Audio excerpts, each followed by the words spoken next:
Paalis kami ng Daddy Chester. Masulit man lang ang hiniram na motor. O, diba? Ganun sana. O, makakagala ang kapreni niya. Dito kami dumaan sa may shortcut dahil dito namin gusto. Aha!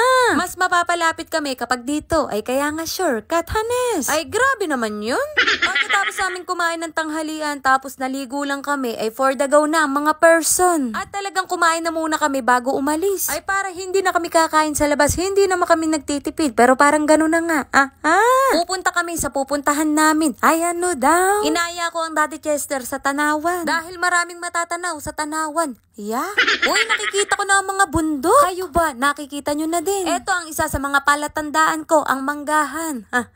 Ay kapag hindi to nadaanan namin ulit, ay mali ang way ng nadaanan namin. Nuggets nyo ba? Ay ang bot sa imo ay. Uy, hiram lang naman ng mga helmet. Andini na nga kami kapreni, pero bago kami makaraan, dadaanan pa namin ang baku-baku na yan. Ay talaga namang pinahirapan kami. Ay si Daddy Chester lang. Medyo hirap ang Daddy Chester, kaya ako na ang nagsabi na bumaba na kaya ako, asawa ko. O sige, bumaba ka na, maglakad ka na lang. Uy, grabe naman pala siya. Wow, kaganda ng motor ng ate ko, alagang-alaga, pero 1 year na yan, kapreni. Kami lang ang makakarumi niyan. Subukan lang magreklamo ng ate ko, talagang singiling ko siya. Ayan na naman sa utang-utang ba? Joke lang yun, kapreni, ha? Bawal magalit dito. Dapat ako lang, sorry na. At nilipat ni Daddy Chester ang motor sa lugar kung saan natatanaw ba namin. O, diba? Ganun sana. Maganda-ganda ang lugar na to, kapreni, kaya maraming napunta dito. Wala lang kayo ganong nakikitang tao dahil maaga-aga pa. Sa gabi maraming pumupunta dito para makita nila ang pailaw-ilaw ba? Ay basta yung ilaw. Wow, Daddy Chester talaga namang nare-relax siya. Siyempre, kasama niya, pinakamamahal niya. At bumaba pa kami kapreni dahil nakikita kaming nagyayakapan. Ay magtatago kami para hindi kami makita nila. Nahiya-hiya pa, Hanes. Oy kapreni, wag kang napaka-ano mo. Ay bedyo-bedyo lang, saka picture-picture lang kami. Wag kayong mag-isip ng kung ano-ano. Ay parang masarap tumira sa ganitong lugar kapreni. Tahimik. Ay habang pinagmamasdan ko ang ganitong lugar ay may makikita akong ganito. Ay sadyang nakaka-relax kapag ganito. Ay grabe naman yung ganito kapreni. Sabi ko sa kanya ay videohan kita kahit hindi mo na ako videohan, ikaw na kaya mag-vlog. Ay wag na daw ako magreklamo at gusto ko rin naman daw siyang videohan. O sige, kumaway ka na nga lang. Hindi ko maintindihan ng tatak ng t-shirt. O kaganda ng view, parang ako. Uy, charot-charot lang. Huwag ka na magreklamo. At nag-picture-picture kami dito sa I Love Tanawan. Kayo ba? Sino ang love nyo? Charot?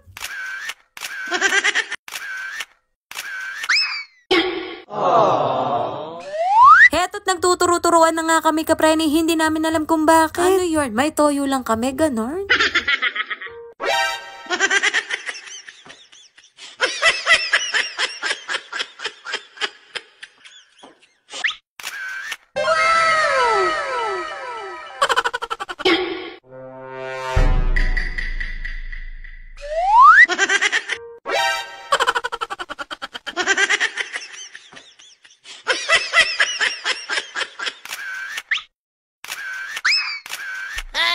Tapos, tinapos na namin. Charot? Uy, ice candy lang yan, kapreni.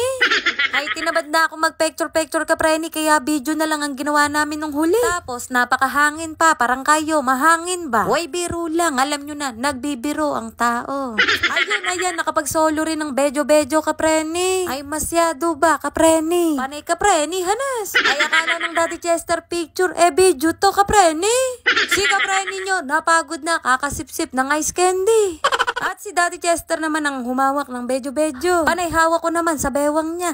Ay, minsan na nga lang ako videohan kapreni, pero ba't ganyan, pero ba't ganito? Ang asawa ko naman tawa ng tawa, akala mo naman pinapatawa siya. Uy, gandang-ganda siya sa view, parang ako, gandang-ganda siya kapreni. Umuo na lang kayo kapreni, grabe kayo. Huwag kang napaka-ano mo. O siya, kami uuwi na kapreni at umaambon. Baka lumakas pa kapreni, hindi pa kami makauwi agad-agad. Ay, mas matagal pa ang nagbiyahe kami kapreni kesa tumambay dito. Iniwan muna namin si Kuya Ken at si Rowie at sabi ko kay nanay, bibili lang kami ng suka. Ay, grabe naman yun. Medyo lumakas ang ulan kapreni, kaya sumilong muna kami. Teka, bilangin ko muna ang pilikmata ko, parang kulang na kapreni. At ibibili namin ng mga bata ng Jollibee. At kasama na rin kami dun. Ay, pasalubong kapreni para hindi sila magtampo na hindi sila kasama. Ay, gusto nga sana namin mga kapreni para makapag-picture-picture nga kami. Eh, hindi pa gano'ng sanay mag-drive ng tricycle ang Daddy Chester. Ay, kung mag-aarkila naman kami ng sasakyan, ay magkano din. Sobra sobrang kuripot naman, Anes. Tapos yung binili namin Jollibee Kapreni, para lang sa amin talaga ng Daddy Chester yun. Oy, joke lang yun. Kayo naman, oo. Osya, hanggang dito na lang ang Bedyo Bedyo. Maraming salamat sa mga nanood. Bye mga Kapreni!